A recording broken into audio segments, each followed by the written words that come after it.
Hello, everyone, and welcome to the Jack Canfield podcast. And I'm very excited to have with us today a truly remarkable guest, someone who's not just been a very dear friend for many, many years, but who is also one of the most influential voices in the fields of happiness and love and personal transformation. Marci Shimoff, who's our guest, is a #1 New York Times bestselling author, a world-renowned transformational teacher, and an unwavering advocate for finding joy and love in every aspect of life. Now, Marci's books, including the runaway bestsellers Happy for No Reason and Love for No Reason, along with her co-authoring numerous Chicken Soup for the Soul books, including Chicken Soup for the Women's Soul, Chicken Soup for the Mother's Soul, Chicken Soup for the Single Soul. And last night I went on Amazon and I saw, did I miss any books here I should mention? And I found out she's like in about, I don't know, God knows, 1 million compilation books where she's written chapters, but constantly contributing her knowledge to people all over the world in many, many languages. And she's inspired millions of people all over the world. And her books have been translated into 33 languages. Her books have been on the New York Times bestseller list for a total of 121 weeks. That's over 2 years. I love it. Making her one of the best-selling female nonfiction authors of all time. She's also the host of the popular PBS special, Happy for No Reason. She's a featured teacher in the book and the movie The Secret. And she brings miracles into people's lives through her podcast, Living in the Miracle Zone, and her global program, Your Year of Miracles, which has thousands of participants from more than 80 countries all participating this year. And today we're going to dive into the secrets of living a happier, more miraculous life and hear more about her transformative journey and her teachings. Marci, it's an absolute pleasure to have you here to talk with us today. Well, Jack, it is an absolute pleasure to be here and talk with you today. And what you didn't say there is that I am here today because of you. And I have an older brother. He's 10 years older than I am, and he always teases that everything that I know I learned from him. But I have to say that in terms of my career, everywhere that I am today is because of you and your amazing mentorship. We met in 1989 when I went to study at one of your training programs on self-esteem, and it has really totally changed my life. So I'm so grateful to you, and in so many ways. So we'll get to share with people the things I think that we've both come across together, and maybe some inside stories that people have never heard. Well, since you brought it up, let's go back. Let me ask you, this is a story that I hadn't planned to ask you about, but since we're talking about the early days and supporting each other and all that, tell people how the book Chicken Soup for the Women's Soul came to be, because there's a real important principle in there for success for everybody. Well, I learned early on in my 20s that there were 3 keys to a little formula for success. And I learned it from Bill Levesey, whom you knew. Yep. And I love them because they rhyme. They are intention, attention, and no tension. Intention, be clear about what you want. Attention, put your thoughts, your words, your feelings, and your actions behind it. And no tension, let go. Be in a state of peace and ease. And I was really good at intention and attention, but really bad at no tension. Really bad. So when I was 13 years old, I saw Zig Ziglar speak. I don't know how that ended up happening. Some friend of mine's parents took us to see him, and I went, oh my God, that's what I'm supposed to do with my life. I'm supposed to be a speaker and an inspirational speaker. I went home and told my parents, who had their heart set on me being a dental hygienist because my dad was a dentist. And but my mother teased with me. She said, honey, you sure talk enough. You might as well get paid for it. So I got an MBA in training and development, so I could begin a career as a speaker. And I was doing my speaking, and I was teaching in Fortune 500 companies.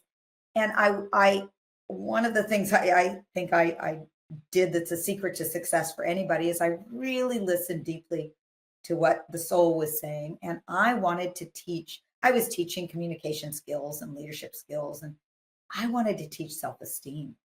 And, there's that saying, we teach what we most want to learn. And so I didn't have self-esteem, and I wanted to teach it. And I did some research on who I could learn self-esteem from. And a couple names came up.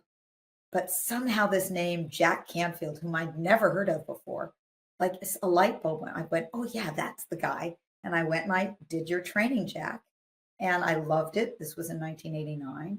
And in 1993, you came out with Chicken Soup for the Soul. And I was assisting on one of your assisting teams. And I remember when you first announced the name Chicken Soup for the Soul, I turned to my best friend, Carol Klein, and I said, Carol, that is the dumbest name for a book. And I was so glad I never went and told you that, because I just kept it to myself.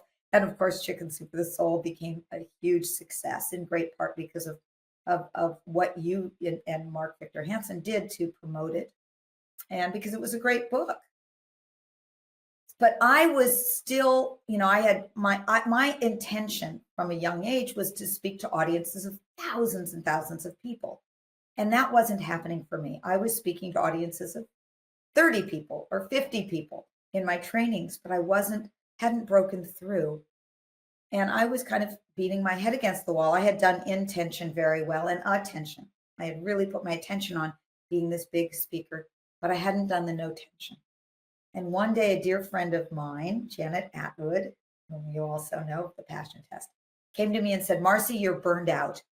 She said, you need a rest. And those weren't the words she used. She said, you look like. And so she took me away with her on a 7-day meditation retreat that was silence. I said, I have never done silence for more than 2 hours. How am I going to do this? She said, no, come, you can do this. So on the 4th day, in the middle of a meditation, I was in that state of no tension. I was like really chill, relaxed, mellow.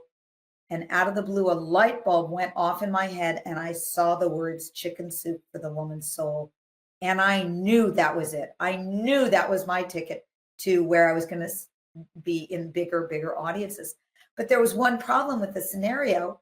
And the problem is I still had 3 more days of silence. I couldn't tell anybody my great idea. But as soon as the silence was over, I ran to the closest payphone. It was before there were cell phones. And I called you up. And I said, Jack, I've got it. Chicken Soup for the Woman's Soul. And that was before there were any specialty books ever conceived of.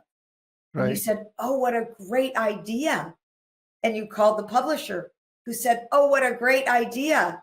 And then I came and met with you, and you said, this is such a great idea, but why do I need you to do this? And I said, well, I speak to women's audiences. I'm a good writer. I have a passion for this, and I'm a woman.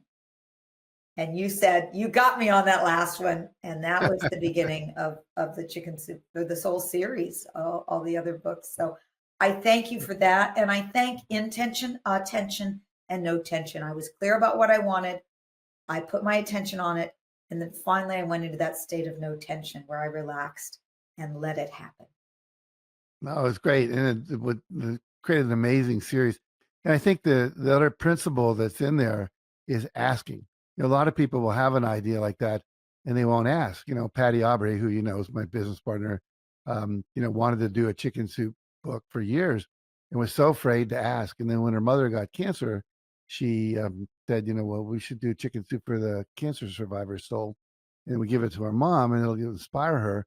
But it took her a year to work up the courage. And she and her sister came in together. They were so convinced. I'd say, no, you're an employee. Why would I do that? And I said, well, that's a great idea. Go do it.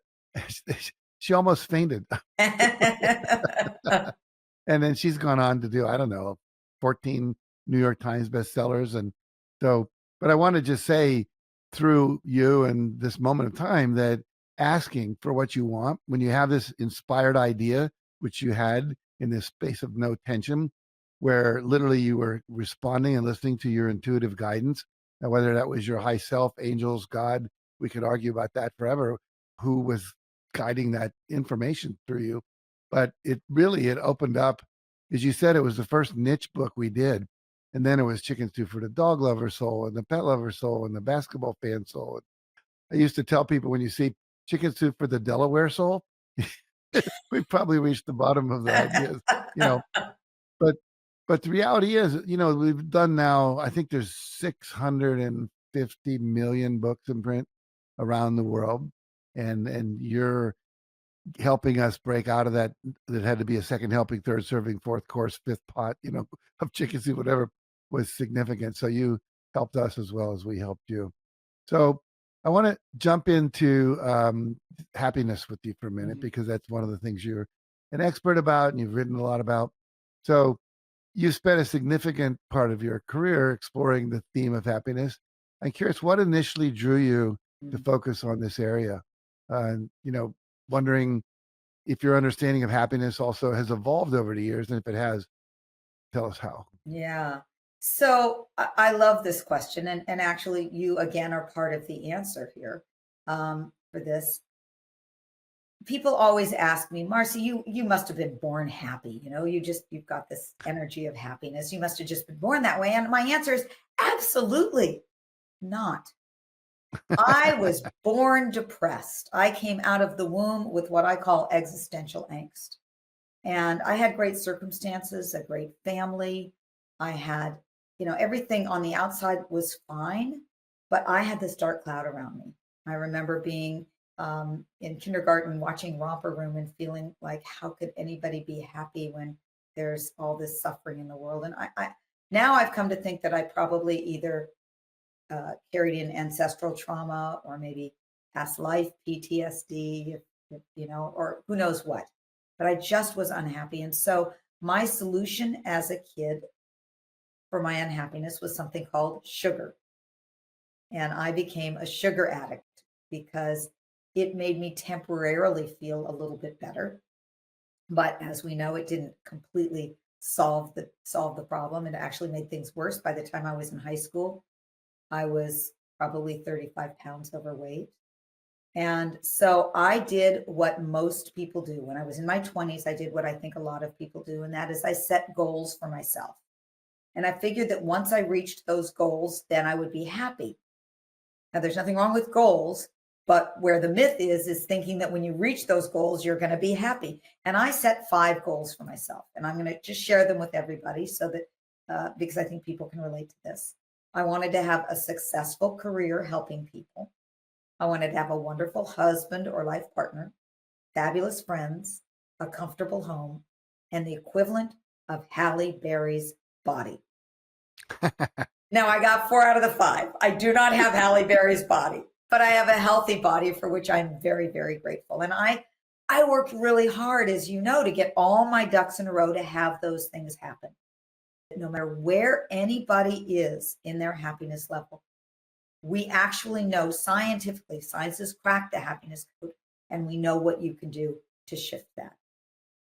And I know you have. I've read your book, and first of all, I agree with everything in there, because a lot of those things I had studied as well.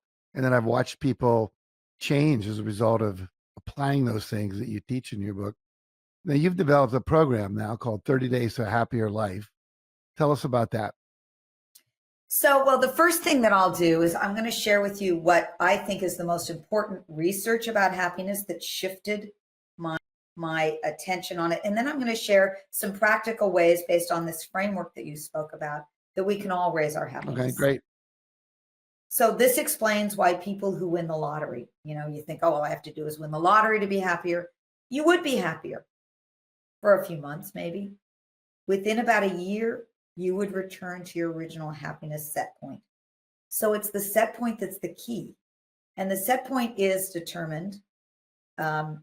Here's the formula of how it's determined based on the research.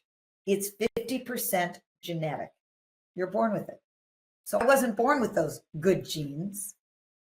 It's 10% your circumstances. Now notice what a tiny, tiny piece of the pie is, 10%. Yet that's what everybody's running after to try to change in order to be happier. The other 40% is our habits of thoughts and behavior. And they really have the most levered happiness level.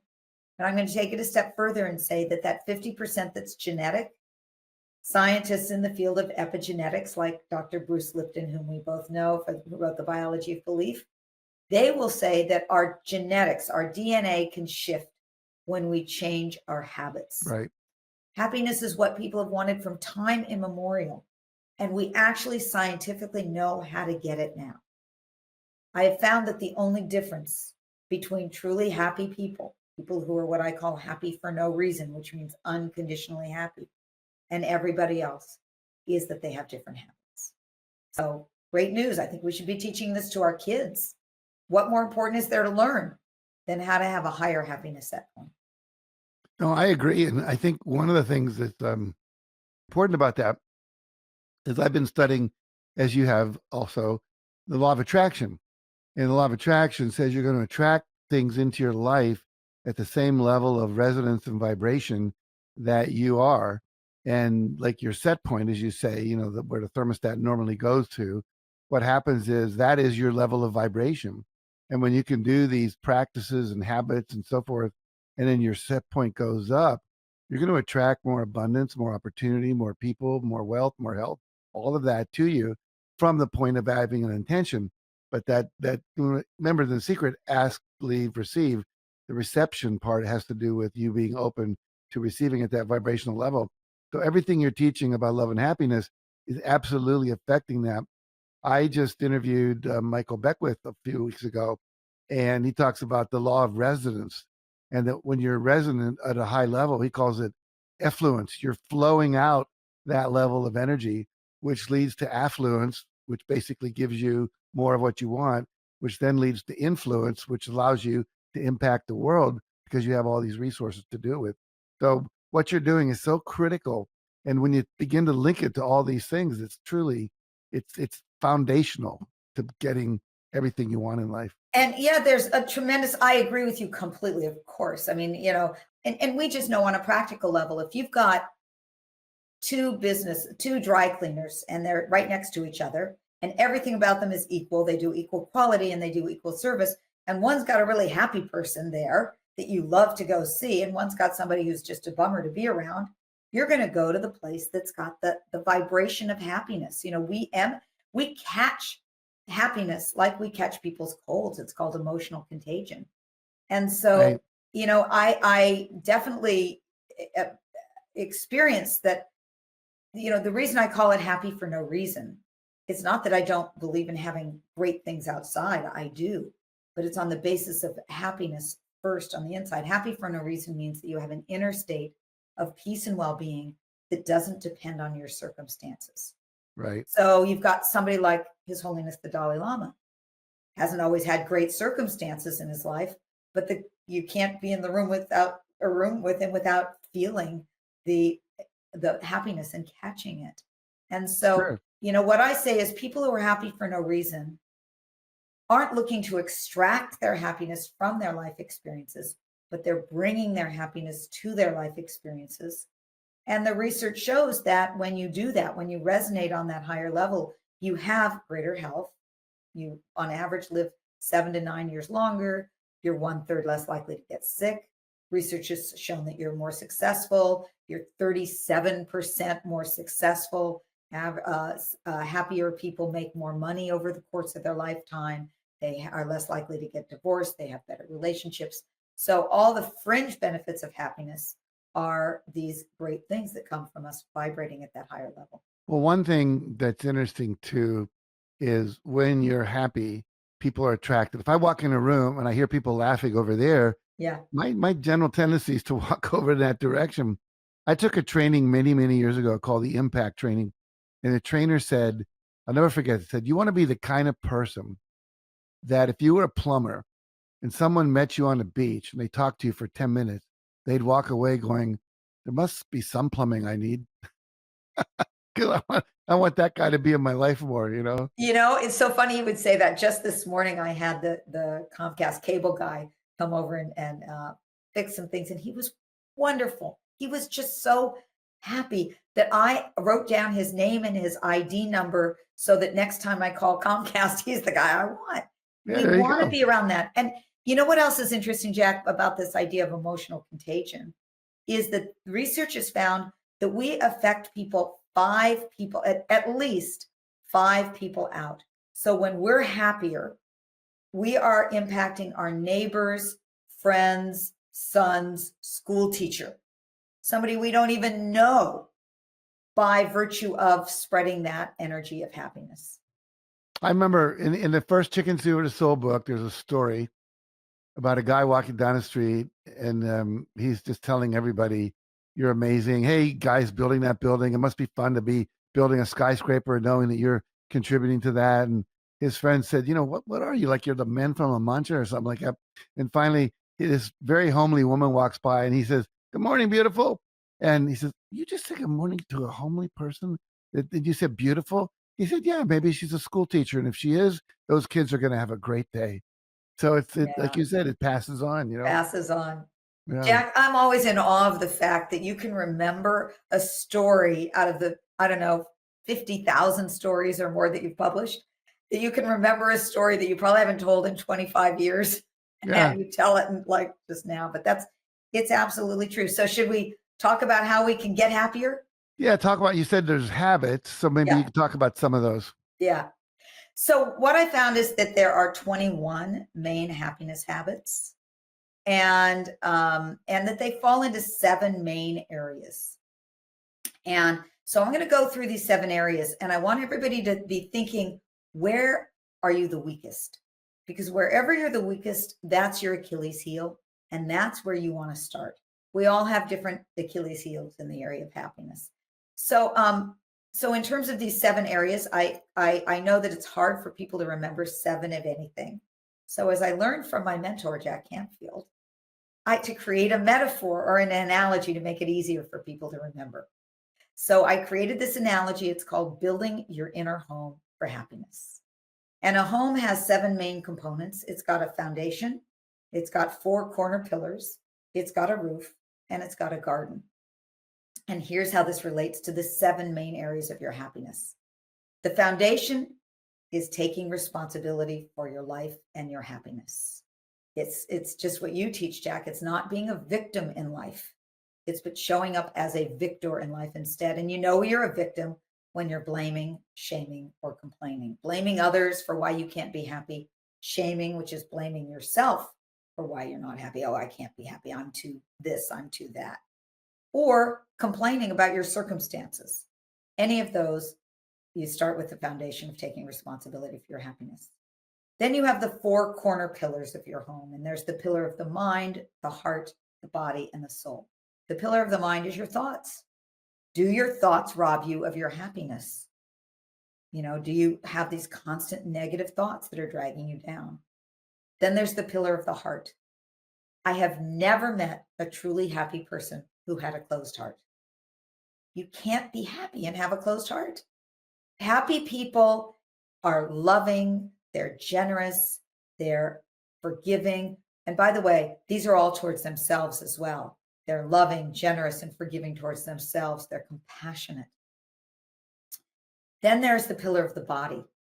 Do you have the biochemicals of happiness? Happiness is a biochemical event. Do you have enough serotonin, enough oxytocin, enough dopamine, enough endorphins, the happiness chemicals? And by the way, that was my Achilles heel. And every time that I start to go a little bit down, that's where I go to first, because that's what I know to be my weak link. Then there's the pillar of the soul. The pillar of the soul has to do with your connection to the greater energy of life. I don't care whether you call it God or the divine or Mother Nature or creative intelligence, but it's that feeling that you are part of this greater whole. And then there's the roof for your home for happiness. The roof is your passion or purpose in life. Are you living an inspired life? Do you wake up saying, I'm doing today what I am on the planet to be doing?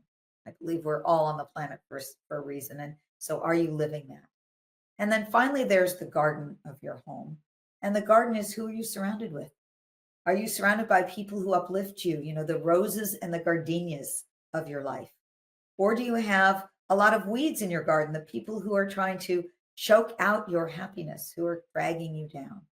So those are the 7 areas. And Jack, I'm going to put you on the spot in just a minute and ask you where your weak link is, but let me just review them. So there's the foundation, which is taking responsibility for your happiness.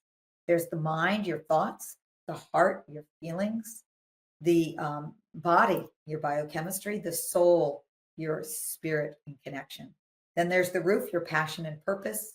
And there's the garden, who you surround yourself with. So, Jack, I'm going to put you on the spot and ask you, where is your weak link? I don't think it's the answers you want, but I really feel strong in all those areas. It's really amazing. I foundation, just all those things I've worked on for a long time, and I've studied your work as well, and the positive psychology, and I meditate, and I go on spiritual retreats. I take plant medicine. I follow my intuitive guidance.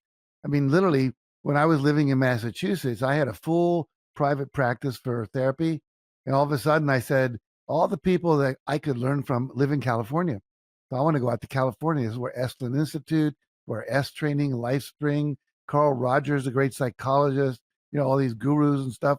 And I surround myself with I think, well, let me go back.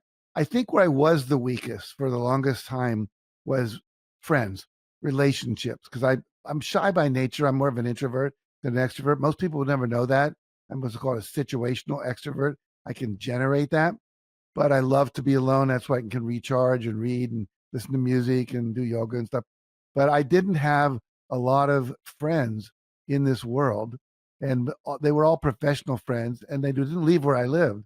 And so when I started the Transformational Leadership Council, it was to surround myself with people who do this work, people like yourself and John Gray and all these kind of people that we know, uh, you know, Sue Morter, et cetera, that you work with for years. And I think that was the weak thing for me. And now I'm really surrounded by that with the ATL, TLC, all these different organizations. So yeah, that probably was the weakest link. But now I will tell you, I get 5 to 10 emails a day from all these people I'm surrounded by wanting things. So I've had to learn to say no to protect my time and focus on the things that are my passion, the books I'm writing and so forth. But yeah, that would have been the weakest link, I think. But I have to say, Marci, I am really happy all the time. I wake up happy. And I want to just share something with you too, because I remember I went to a conference. There was a woman named Frances Vaughn. She was an intuition expert. Yeah.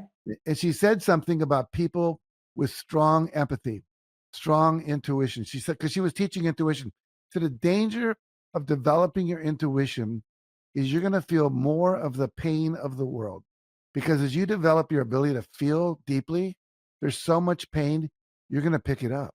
And so for me, and I think I'm curious how you would respond to that, given that you had that issue, is I think Byron Katie's work was really important for me to be able to say, that is what it is. If I want to contribute money or time, I can do that, but there's way more problems than one person, me, can solve. And this was interesting. Ram Dass once said, for those who don't know Ram Dass, he was a spiritual teacher. He was a psychologist at Harvard, and then he became a spiritual teacher. And he said, you're going to go to India, which I had never done. He said, you're going to see thousands of children on the street, all asking for money. And you're going to be overwhelmed because you can't do it. He says, but one of those children will steal your heart. And that's the one you need to care for or contribute to their orphanage or get him into a school. And I thought, wow, that takes a lot of pressure off. I can't do everything, but if I'm drawn to support inner city music projects or teaching kids how to play baseball or building a school in Africa, like our friend Cynthia Kersey does, that just give yourself permission that that's enough and then let go and you get neutral about it, which really, really, really helped me. But I'm curious, throwing the question back at you now. Yeah. How did you deal with that? I love this question, Jack, and I don't think I've ever spoken about this publicly. And I'm going to go a little woo on you. Is that okay? That's what we're here for. Okay, well, let's go woo then. Here we go. So Eckhart Tolle talks about there being a pain body, this energy around us that's the subtle form of the pain that you're picking up on. And certainly there's so much suffering in the world, and there's a tremendous kind of maybe global pain body. But I also believe, and I wrote about this in Love for No Reason, that I believe that there's a love body as well, which is a subtle energetic field of love. And what I've noticed is, like you, I like spending time and studying with people who are deeply awake, and by awake, I mean awake to the truth of who they are, to the truth of divinity Hmm. and their inner divinity. And I've spent some time lately with a wonderful woman named Polly who is 85 and is almost blind, and is free, totally happy, free, enlightened, awake, whatever words you want to use. And what I notice is that she totally loves everybody and feels for everybody, but she is identified with the deeper truth of her being as love. And that's what she sees in the world. It's not that she doesn't see the pain, and it's not that she doesn't contribute in the ways that she is inspired to contribute, Hmm. but it's that she doesn't get so overly identified with that as being the only reality. She actually has the experience of the field of love, of that subtle body of the love body. And that is more of her truth. And so I think that that's ultimately where we're all going. Ultimately, the reason we're on the planet is to awaken to that truth. And as we do, I think that there will be less problem, less suffering in the world. But that's and you think, oh well, God, how can you turn your back to that? It's not that you're turning your back to the pain. It's not that you're not aware of it, but you're not identifying with it. Because Right. us identifying with that pain doesn't help that person in pain. Yeah. You know, Identifying and growing with that love body is what really yeah. matters. Mark Victor Hansen, our co-author on all these chicken soup books, of which you were one with him as well, once asked the Dalai Lama, he said, what is the best thing I can do for all the poor people? He said, I really feel deeply about them. And his answer was, don't be one of them. And I was shocked by that. That just sounded so out of character, you know? And what he was saying is, by you being abundant and experiencing that, you are modeling for them what is possible. And don't get into the down energy of, feeling bad. If there's something you want to contribute, do that. But the main thing is keep living an abundant life. And that is a model for what's possible, because there is literally abundance everywhere. And I would just say one other thing too. That I remember I worked for a guy, I'm not mentioning his name, who a lot of people hated. And I remember asking a very high spiritual person once, what's the deal with this guy? And they said, he was put on earth so everyone else could learn to practice forgiveness. Yes. Yes. I thought, Exactly. okay, we could go with that. But to always be looking at kind of, there's a little higher level of it, that you can attach yourself to, And or, and that is ultimately the only way I can come to peace, is to believe that there is a higher order to things. And mhm, I can't know what's best for somebody else. If I see somebody struggling or, having illness or financial problems, I can't know what their soul has contracted for in this right, life and what's serving them the most. And so I just have to believe that the universe is always on our side. One of the principles that I learned in interviewing all these happy people is that they always believed that life was for them. Einstein's one of my favorite quotes of all time is Einstein saying that the most important question you'll ask yourself is this a benevolent universe? Is this a loving universe? And what I noticed is that no matter what was going on in those people's lives, they always believed that life was for them, even if it wasn't happening the way they wanted it to happen. They believed that there was some higher gift in it. I always say, if something's happening not the way you think it should be happening, the empowered thing to do is ask the question, if this were happening for a higher purpose, or if this were happening for my highest good, yeah. what might that be? And that's a more empowered question to be asking. Yeah, well, I have to say, in my own life, there's been numerous times when things were happening in the past where I thought, this is unfair. This shouldn't be happening to me. I'm such a good person.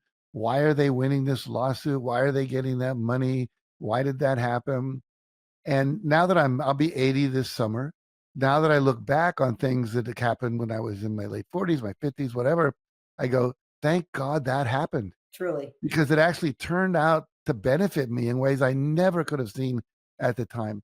Whether I learned a new quality like perseverance, patience, compassion, whether a deal went down where I thought I got screwed, but later the fact that it went down the way it did actually ended up profiting me 5 times more money than if I'd done it the way I thought I wanted to do it back then. So it's really interesting. And I live that way now. It's like, what's Napoleon Hill said, every negative event contains within it an equal or greater benefit. And then the part that no one ever quotes, he said, but you have to look for it. Yeah. And so the idea is it's always there, but we have to be intentional or at least open to allow it to emerge over time. So I live by that rule that the universe is happening for me, not to me. If people have a hard time remembering or experiencing this in our life, I just have to say, think about some of those old relationships that we had, and that that at the time I was devastated with a boyfriend who broke up with me, and thank God he did. Thank God I'm not in that relationship. There's one of my favorite sayings is rejection is God's protection. And I'll share just another story. I don't think you know this. When I after I'd written what I knew was kind of the last Chicken Soup for the Soul book that I could write, and honestly, I had to walk away from. There were more Chicken Soup books to be written, and my heart wasn't in it. I think I did 7 of them, and I was done. And I knew I had to go out on my own and do my own books. And so I wrote a book proposal for a book that I wanted to write. It was called 101 Heart Openers, and I took it to our mutual agent Bonnie Solo, and she rejected it. She said, "No, this isn't the book for you to write. It's not big enough for your next book." And I thought, how could she say no to me? That's terrible. How awful of her. And it forced me to go back to the drawing board. And I actually went on a 4-day meditation retreat. The last book, when I went on the 7-day meditation retreat to come up with Chicken Soup for the Soul, Woman's Soul, I came up with it on day 4. So I thought, I'm going to be efficient here, and I'm going to go now on a 4-day retreat and come up with the title of my new book and what my new thing is. And I realized I wanted to write a book on happiness. That was the next frontier. And so I went for 4 days and came up with all kinds of titles, and nothing was it. And on the 4th morning, in the middle of a meditation, Happy for No Reason came out. And I'm like, oh my God, I think that's it. And I came out of the meditation, and I came out of silence, and I went to lunch. It was this collective place where everybody had been in silence. And I went over to this woman who she'd intrigued me all 4 days. And I sat down with her at lunch, and I said, I've been just so wanting to talk to you. And I shared my experience of how I came up with this book title. Turns out she was a top LA brand expert. And I said, can I hire you to tell me whether, help me with this brand? I came to find out my brand, and I think I came up with it. She said, well, tell me what it is. And I told her the name, and she said, you don't need to hire me. That's it. That's the one to go with, Happy for No Reason. So anyway, it was one more little plug for taking off a little time. And you don't even have to take off 4 days, but when it's time for you to take some silent space or some meditation space, you may be amazed at what comes out from that. Well, you remember the story too, that we did not have a title for Chicken Soup for the Soul. And so Mark and I agreed we would meditate for an hour or 2 a day per week, every day. And that was on a Wednesday, 3rd day. I'm a little ahead of you in time here. You take 4, I take 3. No, I'm just kidding. So what is that? No, I'm kidding. So what happened is on the 3rd day, this hand came out, this big green chalkboard emerged. Hand came out, wrote chicken soup on it. And I figured it was God's hand. I said, what the heck does that have to do with this book? And the voice said in my head, when you were sick as a child, your grandmother gave you chicken soup. And I said, but this is not a book about sick people. The voice answered back, people's spirits are sick. And I thought chicken soup for the spirit. And that didn't work. And then I said, chicken soup for the soul. And I got goosebumps, God bumps, whatever you want to call them. Called Mark, he got goosebumps. Told my wife, she got goosebumps. Went to New York, told 21 publishers, nobody got goosebumps. But eventually, again, like being rejected 21 times by all those big New York publishers felt like a bad thing. You said God's rejection is your protection. And what happens is that the 144th publisher we talked to was Peter Vegzo at Health Communications, very small publisher. But what happened was, because it was small, he only published like maybe 20 books a year. So the reality was we got a lot of support. Whereas if we were in New York with a publisher like Simon & Schuster publishing 100 to 200 books a year, wouldn't have been as much support getting that book out into the world. So it actually paid off. It was very good. And rejection is God's protection. And there's another one that I love. Delays are not denials. There you go. Just because it took a little more time didn't mean it was a denial. So that's right. That's right. Absolutely. There's a song by Garth Brooks called Thank God for Unanswered Prayers. And he talks about the girl he dated in high school and goes back to reunion. She's a drunk, and everything. Thank God for unanswered prayers. Anyway, I want to move on with a little bit of time we have left. I want to talk about, you mentioned some habits. You talked about the different parts of the house, but talk about some habits that you teach. Yeah. For those who have challenges in the area of biochemistry, which I did, where I just have low serotonin. And when you have low serotonin, it's just hard to feel good. It's also low serotonin is related to low melatonin. So when you don't have enough serotonin, you don't have enough melatonin, so you don't sleep well at night. When you don't sleep well at night, you don't have enough serotonin to feel good during the day. Research found that your happiness today is more dependent on the quality of sleep that you got last night than it is on your income level or your marital status. So I'm going to give you a practice that I learned that can shift your serotonin levels. And I learned this from a man named Gilles Marin, who is a Qi Tsang master, which is a form of Qigong. And he said this will completely reset your serotonin. And what you do is you go outside and you stand in the sun, and I'll tell you in a minute what to do if there's no sun. And you face the sun with your eyes closed. So this is really important. Your eyes need to be closed. With your closed eyes, you face the sun and imagine and feel the sunbeams coming in through your closed eyelids and going in and hitting your pineal gland in the middle of your brain and lighting up, warming up the pineal gland. And that will start to stimulate more serotonin. You can also imagine it flooding down through your body. You do that for 2 minutes, twice a day for 1 week, and you will have completely shifted your levels of serotonin. And what I say is, don't take my word for it. Use your own life as an experiment. Go try it and see what happens. And I do it now often. I don't do it twice a day, but I do it whenever I just remember to walk outside. And if you can't go outside, you can still do it through the window, but it's not as effective. Now, if there is not sun, if it's cloudy, you can see where the sun is coming through the clouds. Those are good enough to imagine the sun's rays coming into your pineal gland. If it's raining, what you can do is you can look at nature. Anything beautiful in nature will also stimulate the serotonin. So you can look at beautiful flowers or look outside at some trees, and that will do it as well. Not as powerfully. When it's nature, you do it with your eyes open. But when it's the sun, you do it with your eyes closed. That's pretty cool. I'd never heard of that one before. My goal was to find one that you hadn't heard yet, Jack. Well, goal accomplished. Good. What else do you got? Well, let me do another one that I know you've heard of, but I love it. And I love it because we can experience it together in 1 minute, and it shifts the energy. So it's a practice that I learned from the Institute of Heart Math. And we love the people at Heart Math. They're the world's leading researchers on the heart and happiness. And they found that 5 minutes of feeling anger or frustration, which, a lot of people, we can go through our day and feel anger or frustration a number of times. They've found called road rage. With road rage, exactly. Yeah. They found that just 5 minutes of anger or frustration can suppress your immune system for up to 6 hours. It puts your heart in heart rhythm incoherence.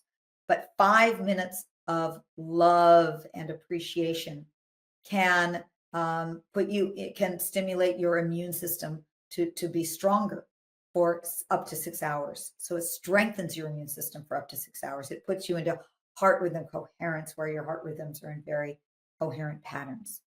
So I'm going to give us a practice that I learned from them that will take maybe a minute and a half. We won't do 5 minutes. We'll do a minute or a minute and a half. And I just want Okay. everyone to do it with us and notice what shifts in you. And Jack, you're going to be my guinea pig. So I'm going to ask you at the end of this what's Okay. shifted in you. It's called the inner ease technique. And you can do it with your eyes opened or closed.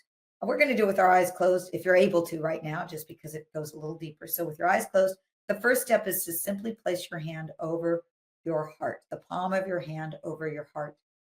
And that simple act starts the flow of a chemical called oxytocin.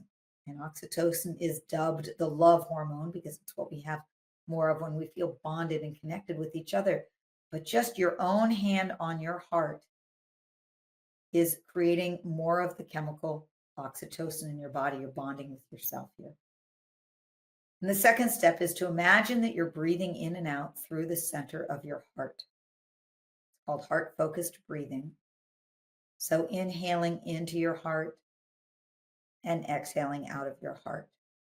Now your breath can go all the way down to your belly, but it needs to go through that center of your heart. So at your own pace, breathing into your heart and exhaling out of your heart. And you might already be noticing that there's a shift, but here's the pièce de résistance, the third step. On each inhale, imagine that you are breathing in love, ease, and compassion. So breathing into your heart on your inhale, love, ease, and compassion. And just exhaling easily out of your heart. Now, on your inhales, when you're breathing in that love, ease, and compassion, you can think about someone who helps you feel that way, or a beloved four-legged, or you can remember a time when you last felt love, ease, and compassion, or you can just simply silently say those words to yourself. Any of those will work. So breathing in deeply one more time, love, ease, and compassion into your heart. And on your exhale, you can let your hand drop. You can slowly, when you feel ready, stretch and open your eyes. And as you open your eyes and come back into the room, I want you to just notice what's shifted. What's shifted in your body, what's shifted in your heart, in your thoughts, in your sense of well-being. And so, Jack, you're the guinea pig of the day. Tell me what's shifted for you, either physically or emotionally or both. Well, physically, I feel like there's more space in my body. Like there's more kind of tingly energy, and my face kind of went into this. I was going to say stupid grin, but smiley face, and all those things I experienced that you talked about, and it was very quick, very fast. And when you said you could breathe it down into your stomach, that deepened it for me. And I'd never heard that part of it before because I've done some Heart Math Institute stuff. And so I feel kind of like I've got that a grin on my face that I don't think was there before. That's also contagious. When you smile, people smile. And so here's the thing. What you've just described, and some people feel a warmth in their heart. Some people feel more grounded, more inner peace, much just more chill. All of these are signs of moving into what is science calls the love response. Science has very much identified something they call the stress response. It's got its own brain activity, its own heart rhythms, and its own biochemistry. Well, science also has found the love response that has its own brain activity, heart rhythms, and biochemistry. And so what we started to do was move into the love response. Now, doing it once isn't going to change anything. It's just a nice experience. Yay, we feel better. Here's what will change. Here's the habit that will change you. If you were to do this a couple of times a day for the next week or two, you would start to habituate the love response.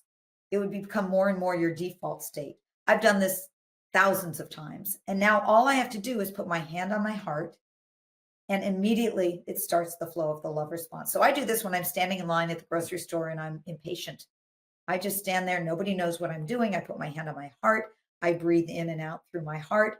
I feel love, ease, and compassion, and everything shifts for me. So this is practical. And the reason that I share this is that it's so simple. And, people think, oh, it can't work. It's so simple. That's wrong. It can work. The simple things do work. It's just a matter of doing them. Why I do simple things is that that's what we're more likely to do. If we take on too much, we don't do any of it. So what we want to do is we want Right. to take baby steps. Commit to one thing that you'll do differently after today's conversation and do it for the next week or two and see if it works.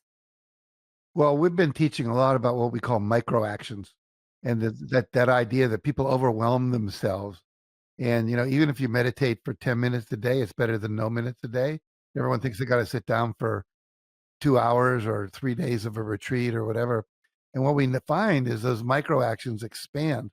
And the other thing I want to just underline and highlight is that when you do a repetitive activity, it's creating neural pathways in your brain. And so, like, if I memorize a poem and I start, like, I don't know why, but I started singing, oh Lord, won't you buy me a Mercedes Benz? My friends all drive Porsches. I must make them. Yeah. So as soon as I start the first part of that, all the other words are there. They're available, right? Because I've sung it so many times. And what happens is, I remember I used to do this thing called a disidentification process. It would start with, I have a body, I'm not my body. I have emotions, I'm not my emotions. I have thoughts, I'm not my thoughts. All that stuff. Who I am is a pure center of awareness and choice. And as soon as I would start to say, I have a body, I'm not my body, the entire effect of that entire activity would show up. And I didn't even need to complete it because it set off a chain of neurons firing in the brain. So, like, you're, excuse me. So you're standing in line at the supermarket and you start to do that, and that whole thing just cascades and you get the effect. So that's the value of repetition. Yeah, Jackie, may I just share one other little technique that people can do that helps change the neural pathways in the brain? absolutely. Okay. That's what we're here for. So I love, it's scientific. And people, when I talk about the pillar of the mind, and a lot of people say that they have a lot of challenges with their mind and their thoughts, that they really drag them down. And what I say is that if you start to have negative thoughts, you're normal. That doesn't mean you're the way that we want to be, but that's normal. According to the research, we have 60,000 thoughts a day. And according to the research, 80% of those for the average person are negative. It's called the negativity bias. We inherited it from our caveman ancestors who had to remember the negative in order to survive, but we no longer need it, and we still hang on to it. My friend Rick Hansen calls it the Velcro Teflon syndrome. We Velcro the negative to us, they stick to us, and we Teflon the positive slide off of us. If you get 10 compliments in a day and one criticism, what do you remember at the end of the day? Most people remember the criticism. Happy people have Velcroed the positives. So here's how you do it. 3 simple steps to Velcro the positives. And they're going to seem crazy simple. You've heard them before, but put together in this formula, it really works. Step number 1, be on the lookout for the good. We get 11 billion bits of information a second.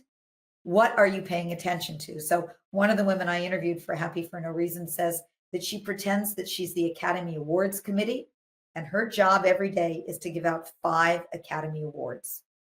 So she sees a cute little dog going for a walk and she goes, oh, that dog gets the cutest dog of the day award. Or she sees an act of kindness and that gets the act of kindness award. And by the way, if you have kids, this is a fabulous game to play with kids, the Academy Awards game. So that's number 1, be on the lookout for the good. Step number 2 is savor the good for at least 20 seconds. Research shows that it takes at least 20 seconds for the good to stick to us enough to create new neural pathways in the brain. So if you see that cute dog, you go over to the owner and you go, oh, your dog gets my cutest dog of the day Academy Award. You have conversation about it so that it's sticking to you. If you see a beautiful sunset, you don't just say that's a pretty sunset, you let it stick. So savoring it like you would a delicious dessert. And then the third step is you go for a 3-to-1 ratio, 3 positives to every 1 negative. That doesn't mean you stuff down the negatives or beat yourself up. No, that's natural. It showed up out of an old habit. But what you do is you substitute. Now, if it's something that needs to be attended to, you attend to it, absolutely. But then also you find three other things that you can be appreciating in the moment to kind of be the stronger energy. So those three steps: be on the lookout for the good, savor it for 20 seconds, and go for a 3-to-1 ratio. I love it, because one of the things that we all teach is gratitude. Yes. Gratitude journals and gratitude this and what. And somebody said recently, and it just really got to me, was, a lot of times you sit down in the morning, people go, I'm grateful for my dog, I'm grateful for my husband, I'm grateful for my computer, grateful to Steve Jobs because he invented it, whatever. And then you go. And it's like a grocery list. Let's see, a zucchini, whatever. And there's no affect, there's no emotion, so they said, look for 3 new things every day that you're going to write the next day. So it forces you to start noticing things that you don't notice before. Like there's a flower there. There's this little thing growing up out of the crack of the sidewalk. Life, not being resisted by some cement, the dog, whatever. And I started doing that. I started noticing there's a lot more to be appreciative of than I was noticing because I was focusing on the same old things all the time. So this is another way of doing that. Because it's all in the feeling, it's all in the vibration. Yeah. And so you savor the feeling of what you've just written Right. down and feel it for 20 seconds. Wow, let me just be with this flower. Let me feel the love for my new puppy that I have. Thanks to you and the inspiration for your puppy, actually. Yeah. Charlie inspired me to get my puppy. Yeah. Well, someone once said, stop and Yeah, smell the roses. So they that's knew what they right. were talking about. I love it. I just want to share one more thing I learned recently too. I love talking Oh, we with you. We could we should do could this more talk often. for hours and hours. I know. And then I have Okay. one last question for you too. So what happens is someone shared with me, take these little 2x3-inch Post-its, put them all around, one on the refrigerator, one on the bathroom mirror, one on your car dashboard, whatever. And every time you see one, stop and ask yourself, what am I thinking? Is it a negative thought or a positive thought? If it's a positive thought, congratulate yourself. You say savor it.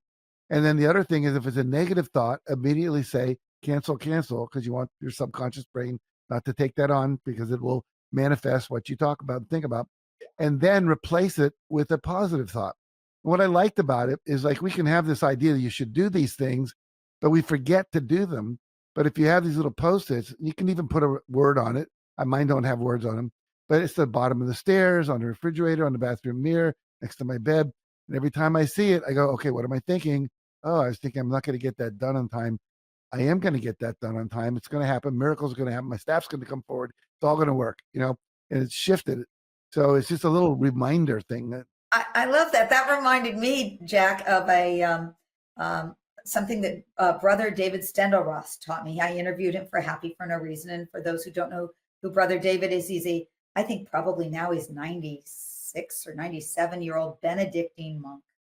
And he grew up during World War II, and they were running, had nothing. They were running, and his mother taught him to be grateful for whatever he had. They would eat grass soup made out of grass, and they would be grateful for the grass. So he does a practice every day where he picks a new thing that he would see during the day. Let's say it's water. And every time he comes across water, he sees a fire hydrant, or he sees the word water, or somebody says the word water, it's just his trigger to stop and be grateful for something. So instead of the Post-its, he's using that as the trigger. So today it might be leaf.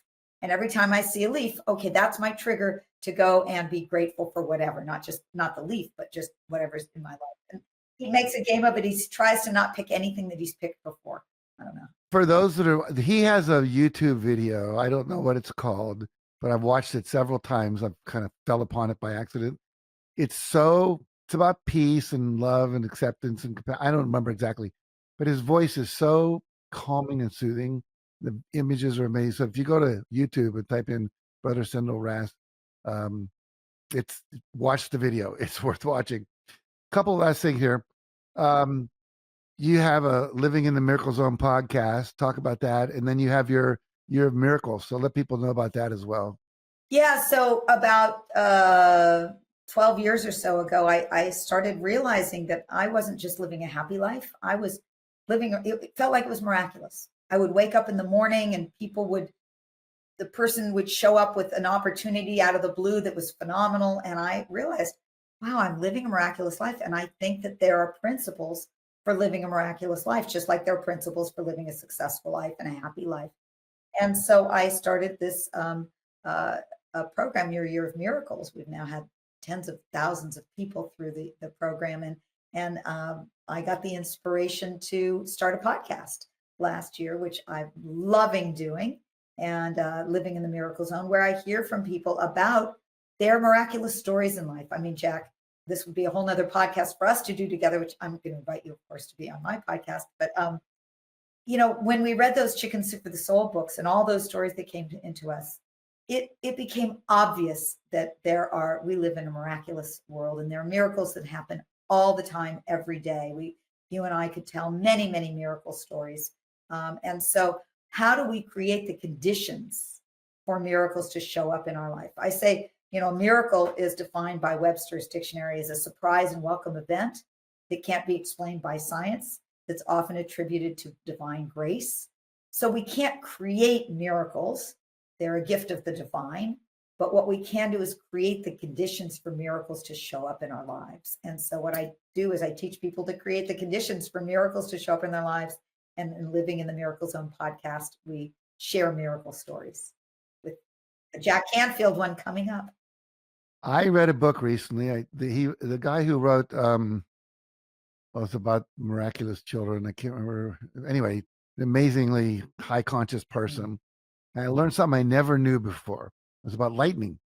I always thought lightning just struck the tallest thing, like a flagpole or church steeple, only to find out the truth is an electrical charge builds up on Earth. And as that charge builds, it attracts the lightning to come down and join it, which means that we are responsible, if you will, to create that vibrational charge of happiness, of joy, of compassion, of appreciation and gratitude. And then that lightning charge from above, which we're going to, let's call it miracle, what happens, it's now attracted to that. And that metaphor, when I read that, I went, holy mackerel.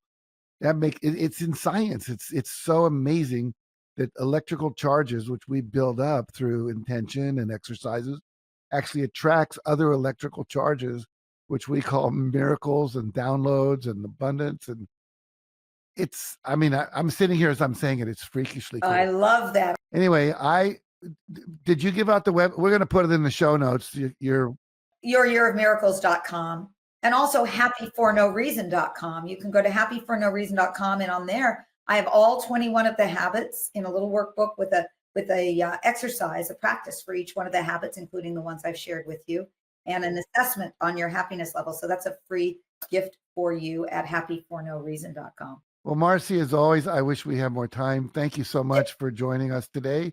You Jack, as I said, I learned you. Everything I know from you. And I'd love to close with one thing that I actually learned from you as well, if that's okay.